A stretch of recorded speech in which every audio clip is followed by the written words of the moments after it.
ग्रामीण भागात 80% काँग्रेसला मतदान होतंय. आमदार कैलास गोरंट्याल यांचा दावा. आजची निवडणूक पुढारी विरोधात जनतेने हाती घेतलेली असल्याने काँग्रेसला भरघोस यश मिळणार. आमदार कैलास गोरंट्याल. आज दिनांक 13 मे रोजी महाराष्ट्रातील चौथ्या टप्प्यातील लोकसभेचे मतदान चालू आहे.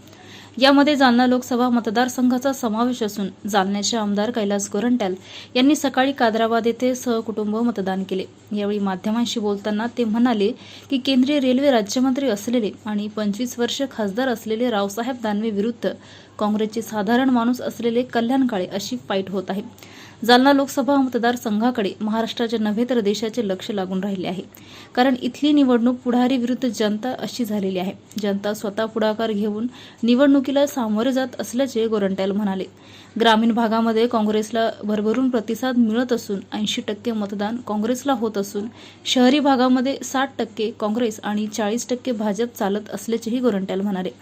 भाजप देशामध्ये 400 पार वगैरे काही होणार नाही. आपण सकाळपासून विविध मतदान केंद्रावर फिरत असून लोक आपल्याला हात म्हणजेच पंजा दाखवत आहेत. त्यामुळे प्रत्येक मतदार केंद्रावर काँग्रेसला भरभरून प्रतिसाद मिळत असल्याचेही आमदार गोरंट्याल म्हणाले. चौथ्या टप्प्यातलं मतदान आज होतं, काय म्हणणार आपण? हे बघा, जालना लोकसभा सर्वात इथं केंद्राचे राज्यमंत्री सन्मान्य रावसाहेबजी दानवे वर्सेस एक साधारण माणूस कल्याण काळे यांची फाईट होत आहे. आणि अख्खा महाराष्ट्राने अख्खा देशाचं लक्ष या मतदारसंघावर आहे की कोण जिंकणार आहे. परिस्थिती जे बघितलं की कल्याण काळे यांच्या बाजूने लोकांचं मत होऊ लागलं आहे. आणि जे मतदार केंद्रावर मी आज सकाळपासून फिरतो आहे तो मला लोक दुरून हात दाखवतात, हात म्हणजे पंजा दाखवतात. आणि जे ग्रामीणचं जे रिपोर्ट येत आहे की ग्रामीणमध्ये 80% जास्त कल्याण काळे चालू आहे, 80%. आणि शहरात 60-40, 60मध्ये काँग्रेस राहील, 40मध्ये भाजप राहील अशी अवस्था आहे. आणि 5 नंतर ॲक्च्युअल आपल्याला किती मतदान पडणार, कितीचा लीड होईल ते मी तुम्हाला सांगू शकतो. 400 पार होतील का? कोण?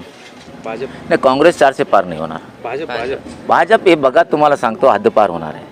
हद्दपार. साहेब, लक्ष्मीनारायणपुरामधून पण अनेक मतदारांच्या तक्रारी त्यांचे नाव वगळण्यात आले, गायब झाले. हे बघा, आता ते तक्रार करून काय फायदा होत नाही. त्याने अगोदर जर बोललं असतं तर मग काही व्यवस्था केली असतं. कारण काय असतात, मतदार इलेक्शन वेळच जागतो. जेव्हा चिठ्ठी आली की नाही, आपलं नाव आहे की नाही मतदार यात ते बघितलं पाहिजे ना. आणि चूक लोकांची पण आहे की ते मी बघत नाही, इलेक्शनमध्ये फोन करून सांगतात आमचं नाव नाही. थोडा पद्धत पुढं त्याला सुधारित करू आम्ही. मतदारांना काय आवाहन करणार आपण? हे बघा, मतदारांना आता आव्हान करण्याची जरूरत नाही. हे बघा, काय इलेक्शन 2 प्रकारचे असतात. एक तो पुढारी वर्सेस पुढारी असतात आणि दुसरा एक इलेक्शन असतात की पुढारी वर्सेस पब्लिक असतात.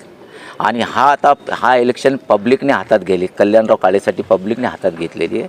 आणि पब्लिक जेव्हा हातात घेते तर 100% ते रिझल्ट येतात. ओके.